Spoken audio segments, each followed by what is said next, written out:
somebody was shooting at vehicles driving down the highway. I love to drive. What I love most is the freedom of the open road. And of course, my little driving companions.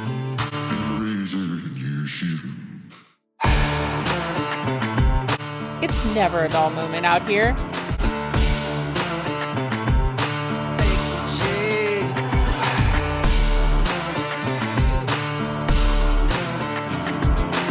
And the weather?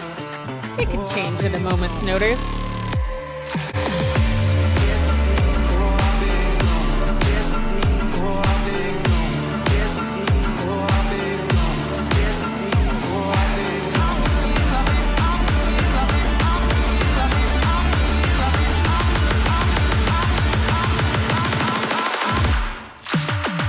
But then, you have the beautiful moments.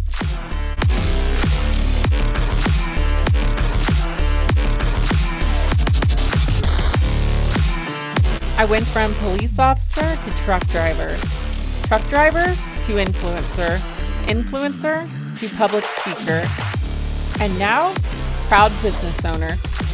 And these videos, well, they just share a little piece of my crazy life.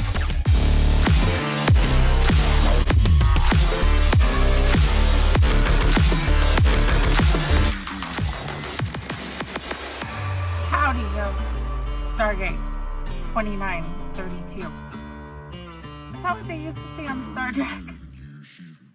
I'll give you a perfect analogy of how it's been. So, I get a notification tonight from my Oura Ring, which monitors my health. As I'm getting up, it says, hey, it's time to wind down and go to sleep. Yes, life of a truck driver. Everything's flip-flopped. In the middle of the day, it's barking at me to get up and walk, saying I'm sitting too much. Okay, to stay on track, I have my notes. So this video, I'm going to cover threats update, because I've been asked a lot about that in the FBI. OnlyFans update, new website update, business update on the trucking business, future of YouTube, and I think that's about it. It has been a crazy 24 hours. So the other evening, I drove down to Tulsa, Oklahoma, go swap loads to go deliver to a store. And as I'm arriving, cops are cordoning off like the whole surrounding area. And there's a military helicopter flying right over the highway. So come to find out, apparently somebody was shooting at vehicles driving down the highway just before I arrived. As I'm arriving, I kick on the police scanner to hear what the hell's going on, when I hear a second, apparently gunman, somebody who's armed, stabbed somebody and then threw a bunch of stuff in the highway and took off running. So apparently there was at least one, if not two, gunmen on the loose. So I felt real good about that delivery. Nevertheless, I made it. I'm alive. Swapped out trailers and got my ass out of there. But then got back to my distribution hub and got notified that I got to flip my hours around because I'm going from day shift to night shift now. So I am so screwed up. 10 years of doing this. It wears on you. Okay, anyway, update for you guys. Well, first of all, the threats. So I've got a lot of questions on what is going on with all the threats, because especially after that video I released where I screenshot, I throw everything on the screen that I've been threatened with and harassed with over the last 2 years, really, and probably longer than that. So I had a lot of you asking, what is the update with like the FBI? Are they looking into this stuff? Here's the sad part of our legal system. And I know this from being ex-law enforcement. I was just hoping that some people in the government would get off their ass and investigate certain things. That's all I'm going to say. The problem is, unless somebody says, I am going to kill Brittney Richardson on this date, there's not much that law enforcement can do, unfortunately. When you look at the threats that were made against me, In context to what was going on when the threats are made, that around the same timing that somebody tried to track me down in the middle of the night, and then all of a sudden somebody's like, oh, don't worry, she's gonna be gone soon. Oh, let's tie her up, you know. I take that as a direct threat. Unfortunately, because it's different people saying this on different days, even though it's around the same time, that's not enough to make an arrest or really investigate too far. The bad news is, and I appreciate everything the FBI does, but unfortunately, I mean, there's not much that can be done until I'm already dead.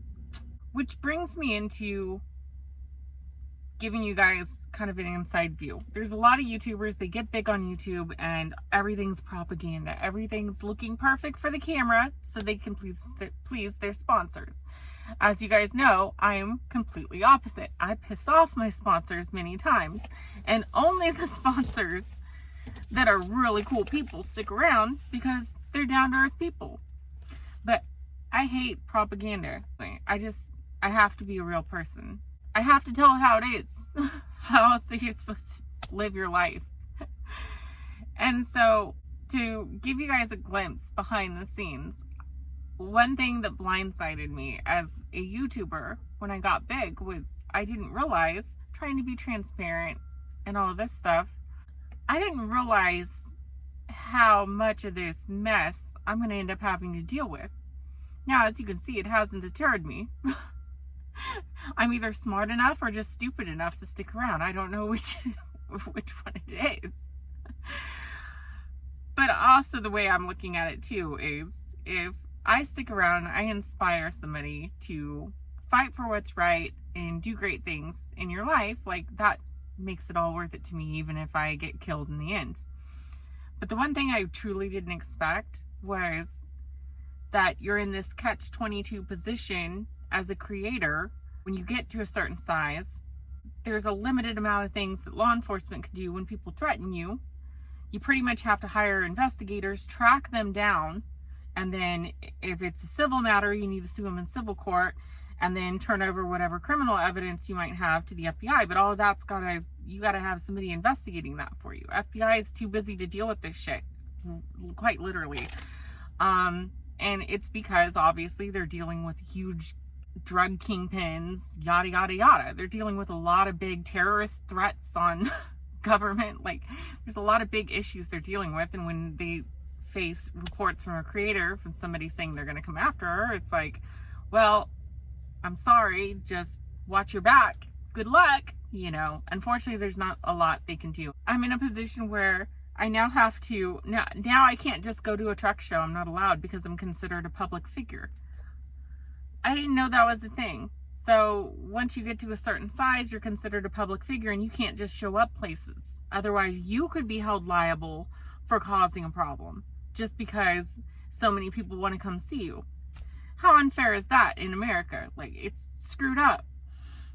But if I want to go someplace, I got to plan it way ahead. I got to get proper approvals. I got to hire executive protection to go with me. I have to hire private investigators when somebody defames my character. Do I think it's worth it in the long run? Yes. But there are many creators that are jumping onto YouTube and you have no idea what you're getting into. So my point of this video is to show you so you can prepare yourself as you grow. I'm not trying to tell you not to. The problem I've had with the threats and why I've been criticized heavily by a lot of other YouTubers, like, well, she must have something to hide because she has to hire all these lawyers and private investigators and security and go after people and sue the hell out of people like crazy. Let me tell you the truth. When somebody comes out on a public platform in front of a mass amount of people and says false things about you or me, what happens is, okay, yeah, that's funny, I blew it off, whatever. The problem is, after they've said that, the 1% of crazies that hear what they said and believe what they said is truth now come over to me and start threatening me and my family.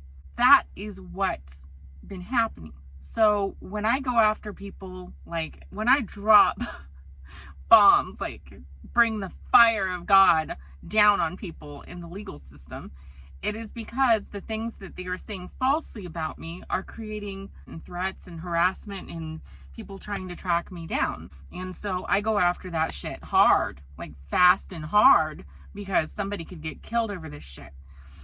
And so I don't do these videos to generate a bunch of drama. I do these videos to tell you what it's really like as a female influencer when guys get jealous that your channel's bigger than theirs.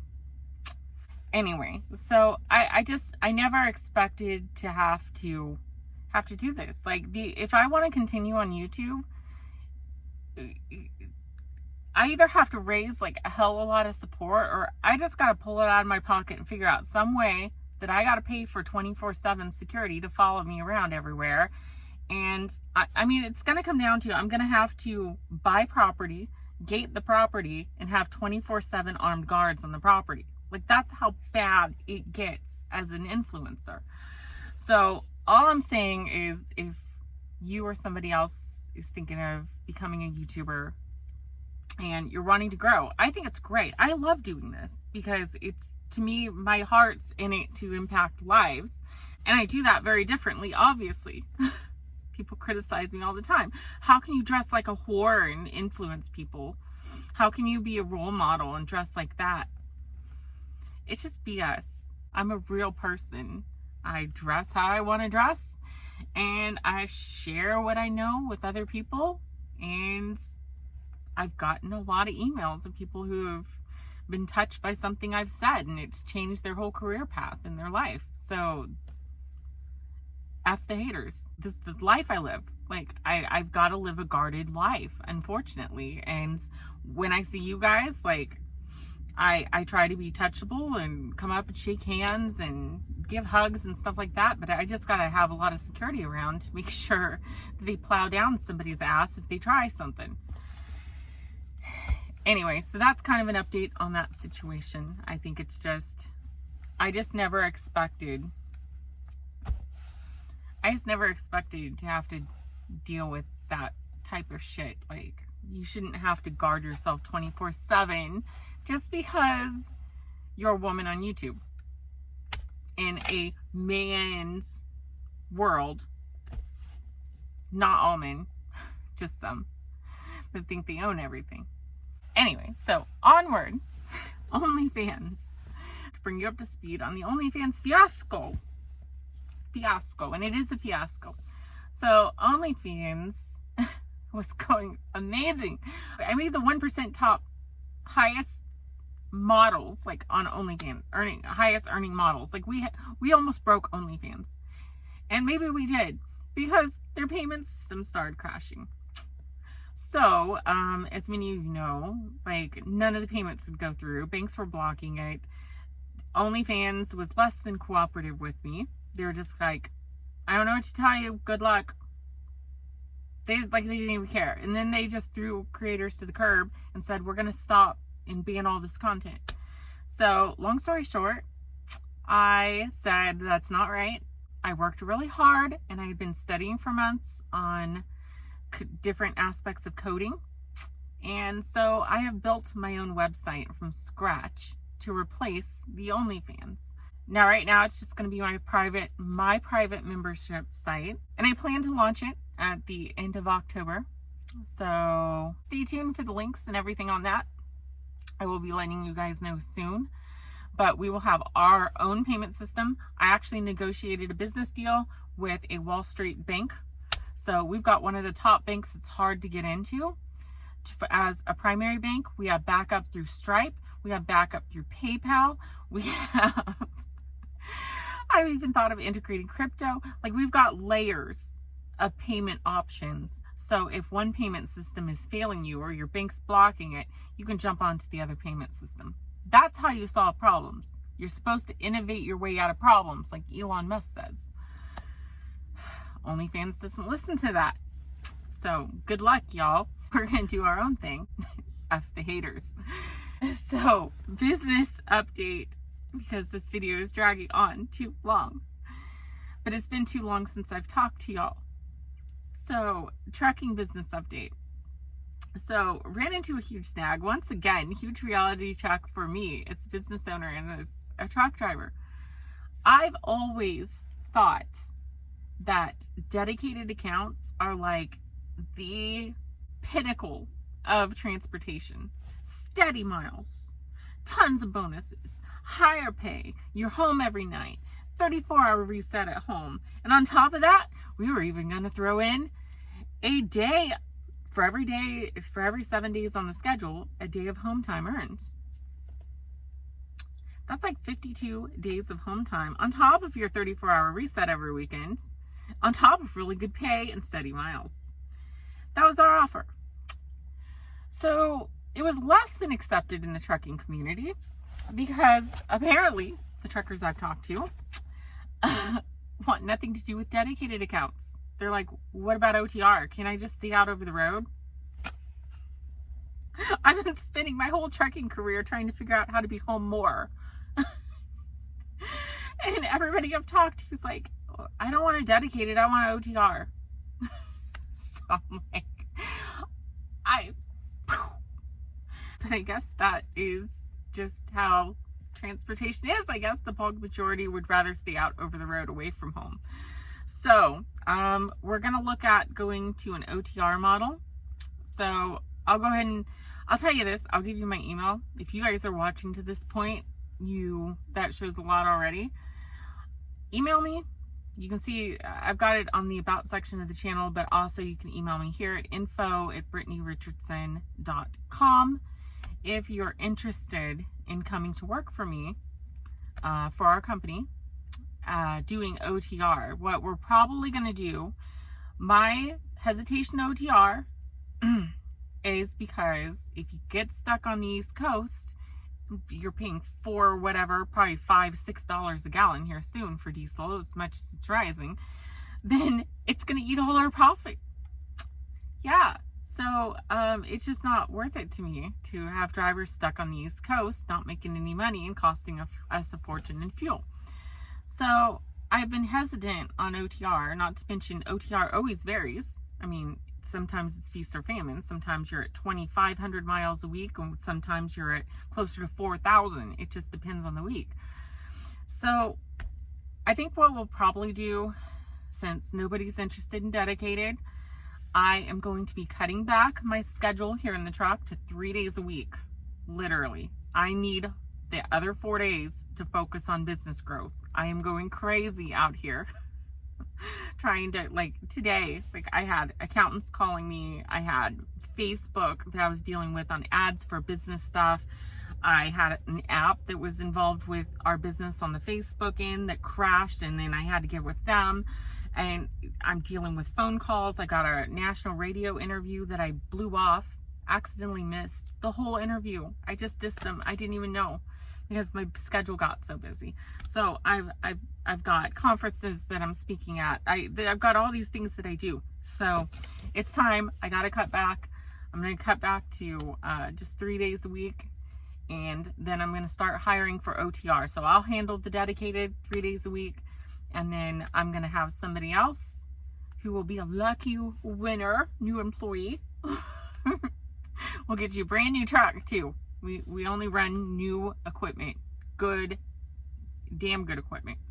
So we have fridges in all the vehicles, power inverters, all that. So we're going to be adding trucks. If you're interested, email me, info@brittneyrichardson.com, and I can go over the details for you. We're trying to go heavy on home time benefits to give you more options as a driver, so you're not stuck on the road all the time. So if you're interested, let me know. Future of YouTube.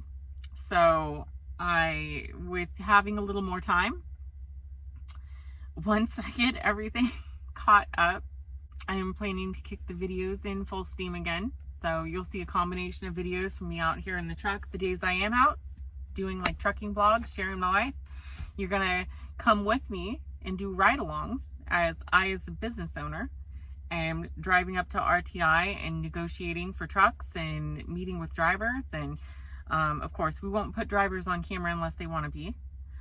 So don't feel pressured there, but you're going to get to come along with me and hear the story of, how somebody that started from nothing, literally, because for those that don't know the backstory, I was nearly homeless.